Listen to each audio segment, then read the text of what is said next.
Hai seluruh, halo semua, selamat datang di channel Mamang Story. Di video kali ini kita akan menyaksikan sebuah film yang berjudul The Shadow Strays, karya Timothy Canto. Film ini mengisahkan perjalanan sosok pembunuh bayaran bernama Kode 13 yang diperankan oleh Aurora Ribeiro. Setelah gagal menyelesaikan sebuah misi, organisasi tempatnya bernaung menyarankan untuk beristirahat. Entah mengapa angka 13 selalu dikaitkan dengan kesialan, sehingga itulah yang dialami oleh pembunuh bayaran Kode 13. Tetapi menurut si Mamang, angka 13 itu tidaklah buruk, akan tetapi membawa keberuntungan. Karena si Mamang lahirnya tanggal 13 September. Udah lewat 1 bulan sih lur. Dan menurut Mamang 13 itu gak selalu buruk kok. Walaupun tokoh 13 ini mengalami kesialan di awal film, tetapi sosoknya dapat menggentarkan banyak orang di bagian akhir filmnya seluruh. Nah, bagaimanakah kisah lengkap perjalanan dari pembunuh bayaran nomor 13? Langsung aja. Hayu, luncur.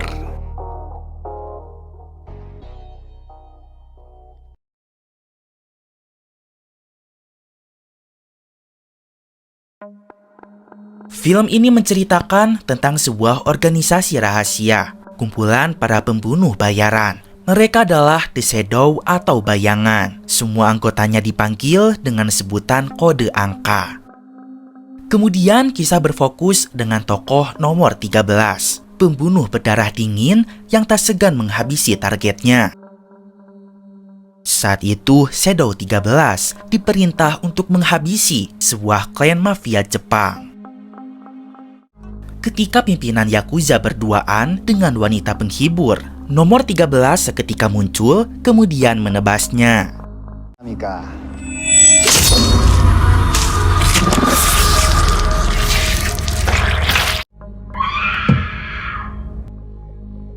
Teriakan wanita penghibur membuat prajurit Yakuza berdatangan. Mereka terkejut melihat pimpinannya sudah mati terpenggal. Tak lama 13 datang lalu membantai mereka semua.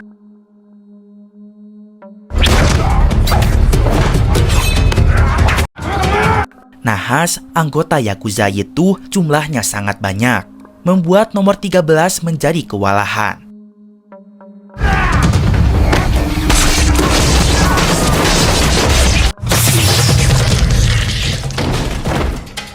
Tanpa sengaja, nomor 13 malah menembak wanita penghibur yang tak berdosa itu, membuatnya merasa bersalah. Ketika lengah, nomor 13 langsung ditembak secara bertubi-tubi, hingga ia pun tidak sadarkan diri. Kemudian, para Yakuza terkejut ketika mengetahui nomor 13 adalah seorang perempuan. Mereka tak segan akan langsung menghabisinya. Tetapi seketika lampu mati.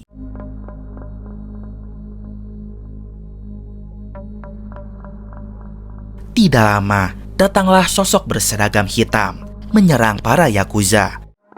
Ternyata ia adalah instruktur atau guru pendamping nomor 13. Namanya adalah Instruktur Umbra.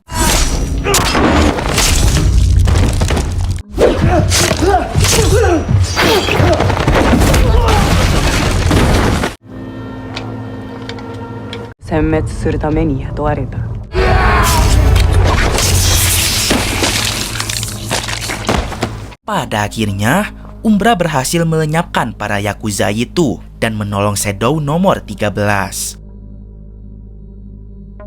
Sebagai seorang guru, Umbra merasa kecewa karena nomor 13 tidak dapat menyelesaikan misi ini dengan baik sulur.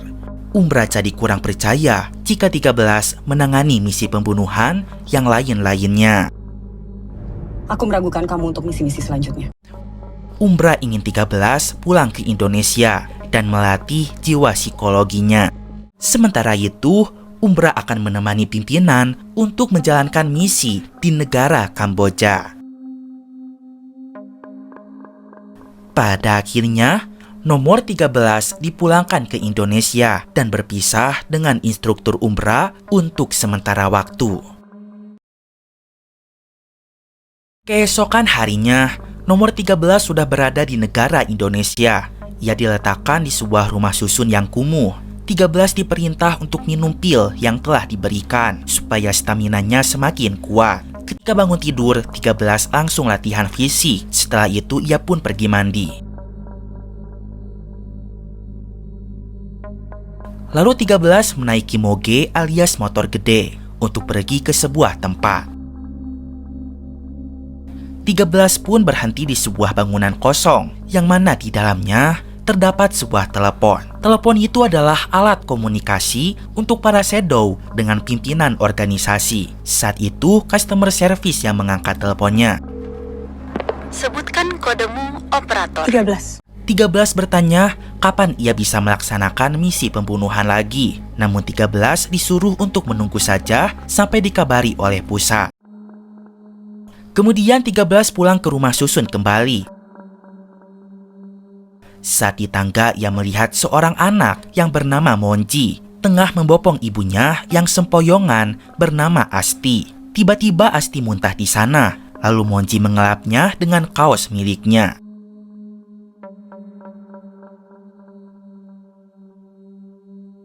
Malam harinya, dari jendela kamar, 13 melihat ada beberapa rombongan pria yang datang ke kamar Monji beserta ibunya.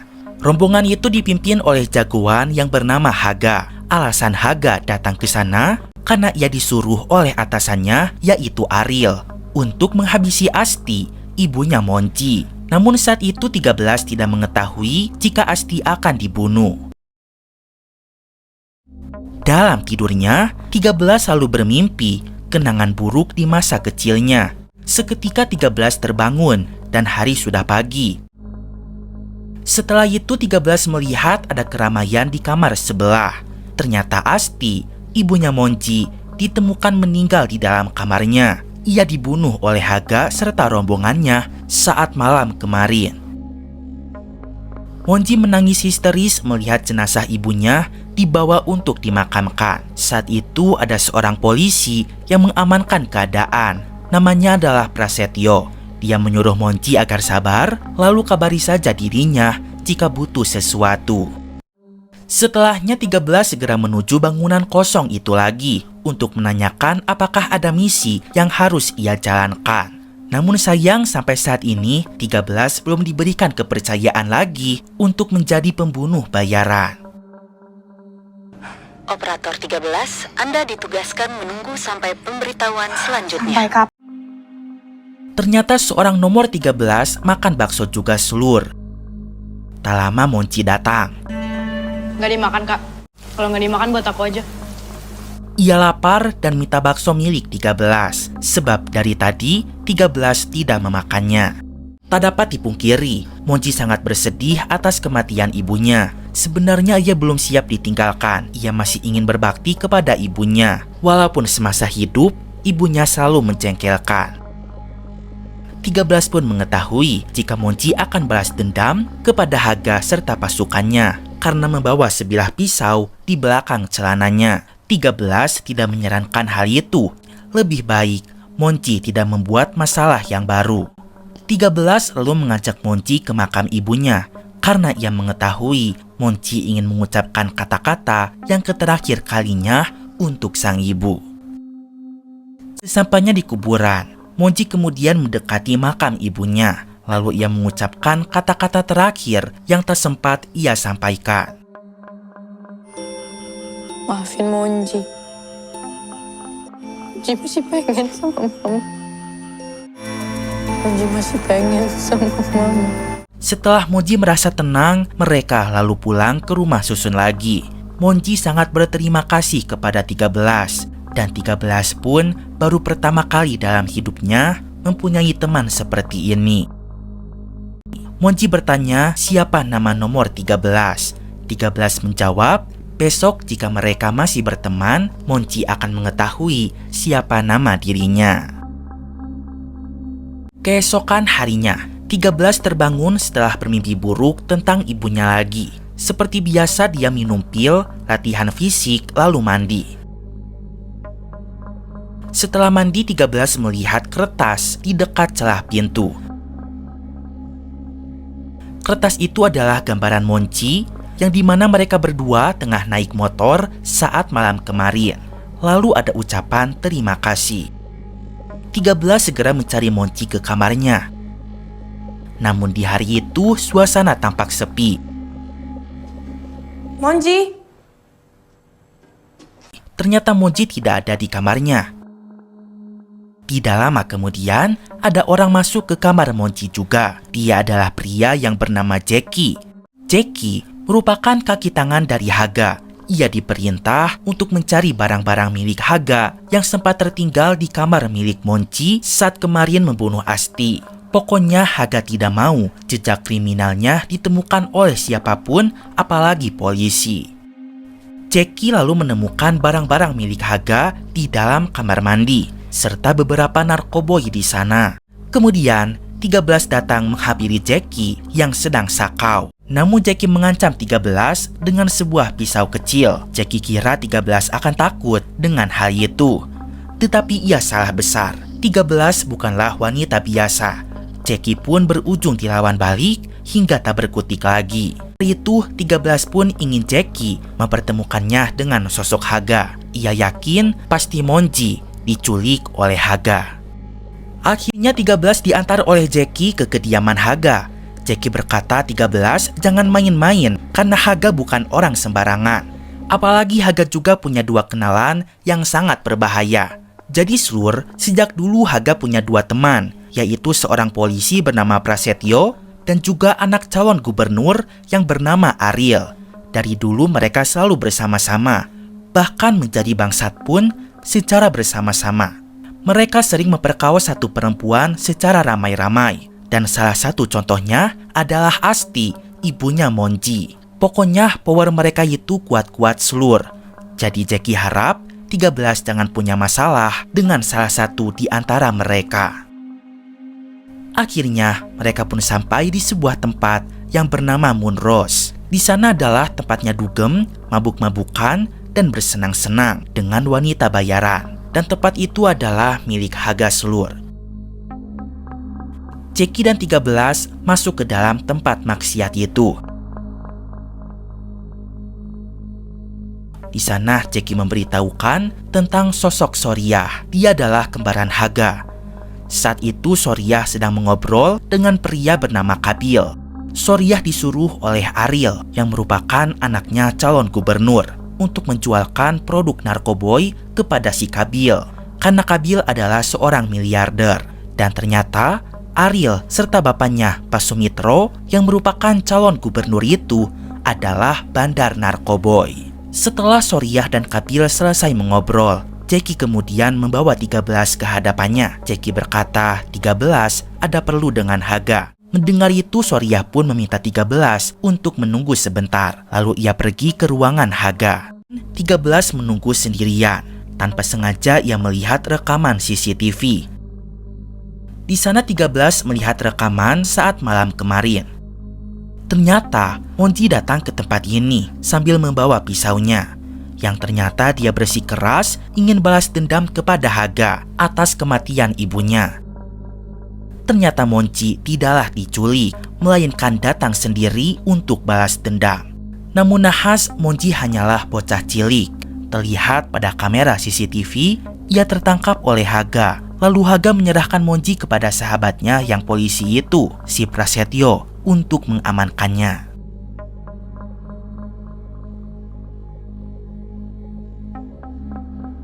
Sementara itu, Soriah menyuruh penjaga untuk membawa 13 ke hadapan Haga.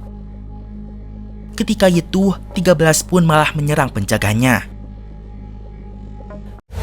Tanpa basa-basi, 13 memukul Soriah dengan sangat kuat. Melihat itu, Haga sontak bertanya, siapa 13 sebenarnya? Namun 13 tetap bersikeras menanyakan di mana keberadaan Monci.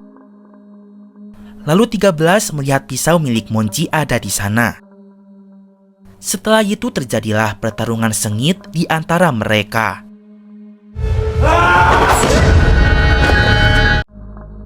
Soriah akhirnya sadarkan diri. Ia terkejut dengan apa yang terjadi.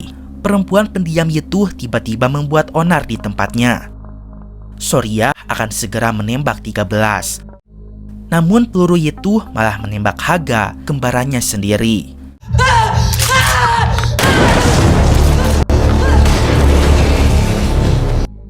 Haga pun seketika tewas pada saat itu. 13 lalu melempar pisau hingga menancap bahu Soriah. Keadaan menjadi kacau. 13 menyuruh Jackie membawa wanita bayaran di ruangan itu untuk pergi keluar. Kemudian Soriah datang kembali dengan sebuah senapan di tangannya. 13 melawannya dengan tangan kosong.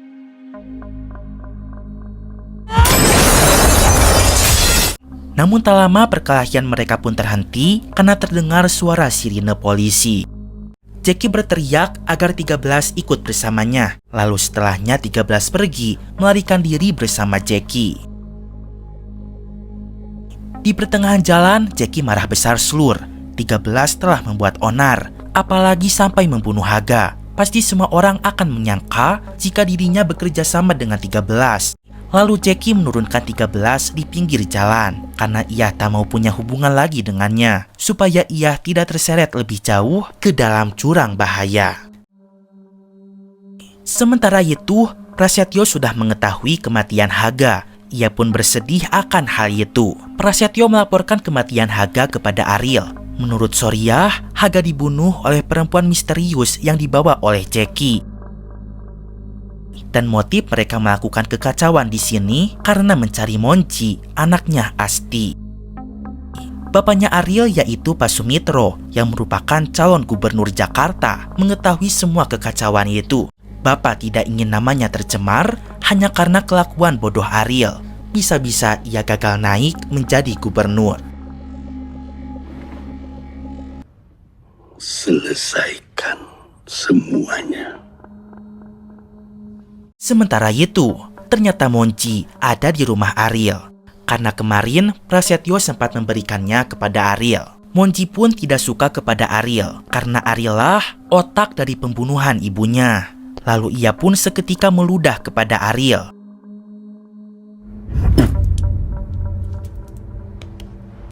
Lalu tiba-tiba pukulan keras mendarat pada wajahnya. Di sisi lain, guru Umbra sedang menjalankan misi di Kamboja. Namun setelahnya ia mendapatkan kabar dari pimpinan jika Shadow 13 berbuat ulah di negara Indonesia. Banyak mayat berserakan di sana, melibatkan para mafia, polisi, dan orang-orang tak bersalah akibat Shadow 13. Sebagai tanggung jawab, instruktur Umbra harus mengatasi masalah ini dan memberi pelajaran untuk nomor 13. Sementara itu, kini 13 tak meminum obat itu lagi. Ia memikirkan cara bagaimana menyelamatkan Monci. Sementara di rumahnya, Jackie tengah merawat ibunya yang sedang sakit keras. Tiba-tiba Prasetyo datang beserta pasukannya untuk menuntut balas atas kematian Haga.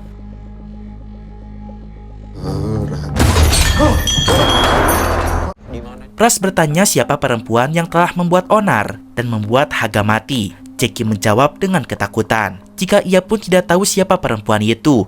Karena geram, Pras akan segera membunuh Jackie serta ibunya.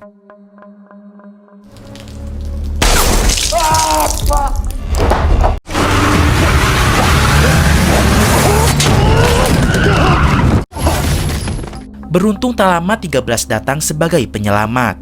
Ia mengetahui alamat Jackie dari KTP-nya. Dengan sigap 13 menyerang Prasetyo beserta anak-anak buahnya.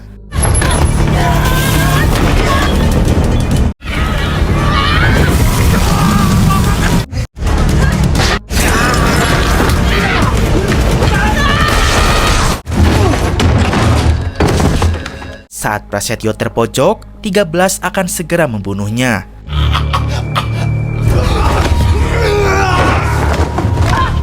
Tapi itu digagalkan oleh Jackie, karena jika Pras mati, maka Ariel si anak calon gubernur akan memburunya. Alhasil Prasetyo dapat selamat lalu kabur dari rumah Jackie. Tidak tinggal diam, 13 langsung mengejar mobil Pras. Prasetyo yang panik lalu meminta bantuan Ariel. Kemudian Prasetyo disuruh masuk ke sebuah gang kecil. Tanpa menaruh rasa curiga, 13 terus mengikutinya. Terlihat Pras berhenti di ujung jalan. Tanpa sadar, Ariel serta pasukannya sudah ada di hadapan 13. Dan seketika motor 13 ditabrak dengan sangat keras.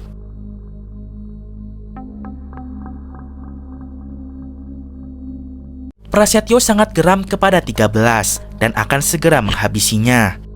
Namun Ariel meminta untuk menunggu sampai diberikan aba-aba dari bapaknya. Pras yang kesal memaki-maki 13 di dekat telinganya. Hal itu membuat emosi 13 menjadi tersulut, hingga 13 langsung menyerang Pras, menggigit telinganya, serta mencolok kedua matanya. Sampai akhirnya Pras tewas secara mengenaskan. Melihat itu, Ariel merasa 13 bukanlah perempuan biasa. Kemudian ia pun seketika memukulnya. 13 kemudian sadarkan diri dalam keadaan kedua tangannya sudah terikat. Tetapi hal itu dihentikan oleh bapaknya. Pak Sumitro merasa 13 dapat berguna untuk mereka. Selama anak laki-laki itu sama kita, dia pasti nurut. Pak Sumitro kemudian melakukan perjanjian. Ia akan mengembalikan Monji jika 13 melakukan perintahnya. Terpaksa 13 pun setuju dengan perjanjian itu. Lalu kemudian akhirnya 13 bertemu dengan Monji. Terlihat Monji dalam keadaan memprihatinkan dengan digendong oleh Jackie. 13 pun bersedih melihat keadaan Monji. Wajahnya bengkak kena pukulan yang sangat keras. Di saat itu Monji meringis kesakitan dan ia pun merasa sangat lapar. 13 menenangkan Monji. Ia berjanji setelah keluar dari tempat ini, ia akan traktir Monji makan bakso sepuasnya.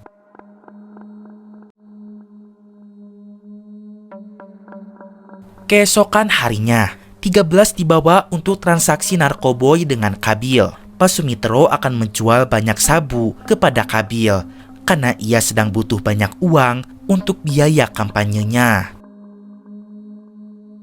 Di saat itu, Kabil akan membeli narkoboy seharga $2,5 juta seluruh. Namun Pak Sumitro tidak mau jejaknya sebagai bandar narkoboy diketahui oleh siapapun. Maka dari itulah Kabil serta komplotannya harus dibunuh setelah transaksi itu selesai. Maka dari itulah 13 dimanfaatkan oleh Sumitro. Ia disuruh untuk membunuh Kabil beserta pasukannya. Saat itu komplotan Pak Sumitro yang dipimpin oleh Ariel bertemu dengan komplotan Kabil. Ariel memberikan narkoboynya, sementara Kabil memberikan uangnya.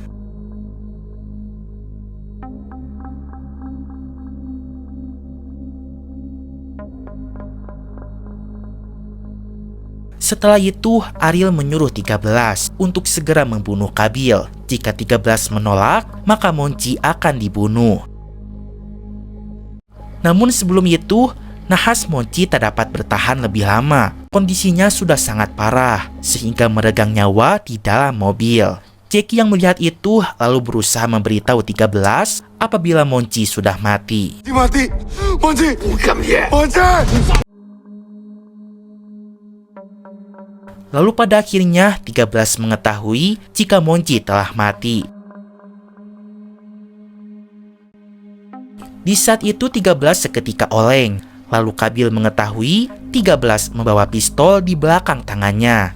Hal itu membuat Kabil mengetahui jika Ariel berkhianat dan berusaha membunuhnya. Maka Kabil menyatakan perang, lalu menyuruh semua pasukannya membantai seluruh komplotan Ariel.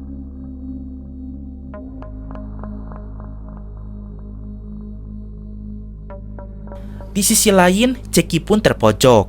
Ia akan dibunuh oleh Pak Sumitro karena telah membuat onar. Terpaksa Jackie menginjak gas lalu menabrakkan mobilnya. Ketika Pak Sumitro tersungkur, Jackie langsung membuka pintu mobil.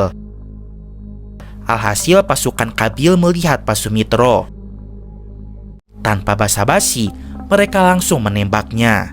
Sayang sekali, Pak Sumitro yang punya kuasa itu harus mati di pertengahan film.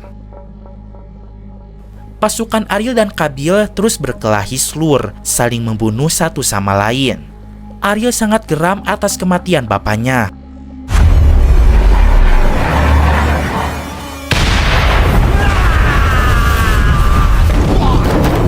Lantas ia segera memakai topeng lalu menembak kepala Kabil secara tragis. Setelah itu, Ariel sangat ingin membunuh Shadow 13 karena ia merupakan biang masalah dari semua ini.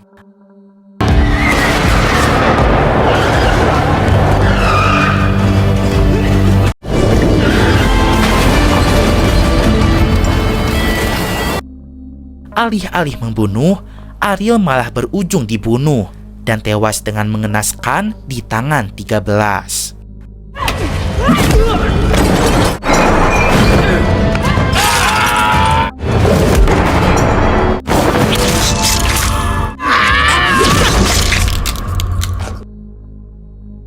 Selain itu, Soriah pun turut ditabrak oleh mobil Jackie dari arah samping.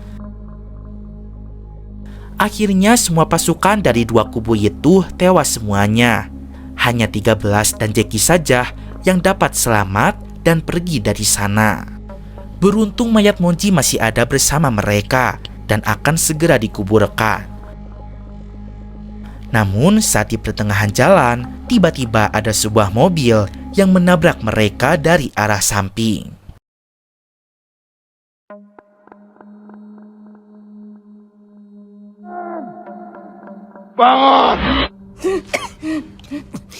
Ternyata mereka adalah organisasi The Shadow. Instruktur Umbra dan pimpinannya sudah sampai di Indonesia. Pimpinan marah besar. Sebagai Shadow, seharusnya 13 bersembunyi, bukan malah membuat onar seperti ini, sehingga keberadaan mereka dapat diketahui oleh masyarakat luas. Pimpinan terlanjur marah, lalu menyuruh Umbra untuk menghabisi 13 sebagai hukumannya.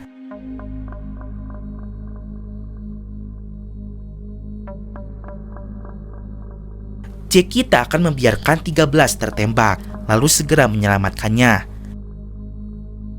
Namun nahas Jackie berujung ditembak oleh instruktur Umbra. Lalu 13 segera melarikan diri dengan keadaan tangan masih terikat. Ia pun berlari menuju sebuah pabrik terbengkalai. Saat itu 13 dikejar oleh Shadow yang lain.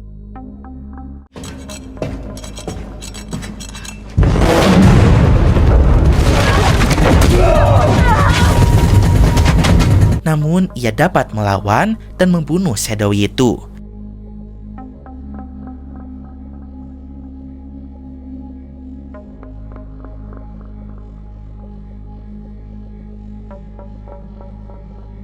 Instruktur Umbra lalu menyusul, kemudian akan segera membunuh 13.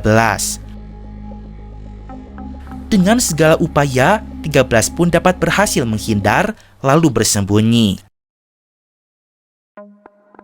Beberapa lama kemudian, Umbra menemukan 13 sudah angkat tangan di sebuah ruangan. Ternyata 13 menyiapkan sebuah jebakan, yaitu merakit sebuah bom. Mereka lalu bertengkar di sana selur, pertarungan yang sangat sengit antara murid melawan gurunya.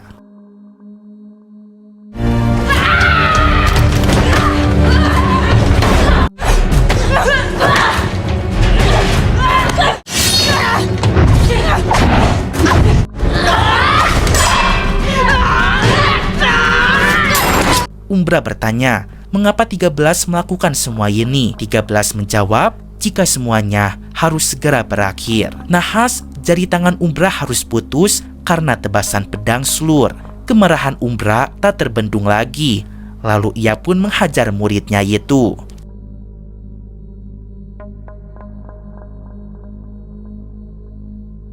Tetapi tanpa disangka, 13 berhasil meletakkan kalung bom di lehernya Umbra. Dengan sigap, Umbra melepas bom itu lalu melemparnya. Seketika bom meledak di antara mereka berdua.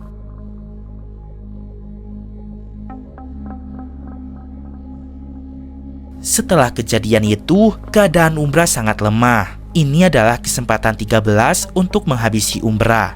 Namun 13 tak melakukannya karena tidak tega. Nahas Umbra malah menyerang balik. Umbra akan segera menghabisi 13. Namun sama Slur, Umbra pun merasa tidak tega juga. Kemudian pimpinan datang. Ia menyuruh Umbra untuk segera membunuh 13. Tetapi Umbra malah melemparkan pisau itu kepada pimpinan. Pimpinan yang marah lantas menembak dada Umbra.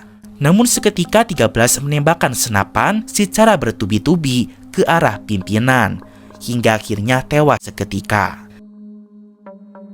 13 segera menghampiri Umbra yang sekarat. Umbra meminta maaf atas apa yang telah terjadi.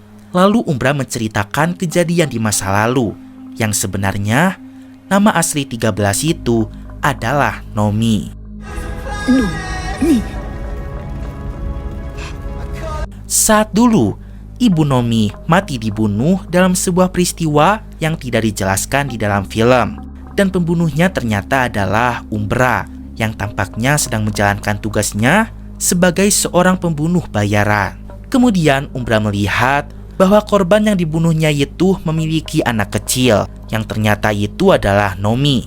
Umbra akhirnya membawa anak itu dan merawatnya. Kemudian Umbra melatih Nomi untuk menjadi pembunuh bayaran dalam organisasi Shadow. Lantas ia pun memberikannya nama sebagai Kode 13. Karena telah merawat Nomi sejak kecil, Umbra pun menganggap Nomi sebagai anaknya sendiri. Setelah itu, instruktur Umbra pun meninggal dunia.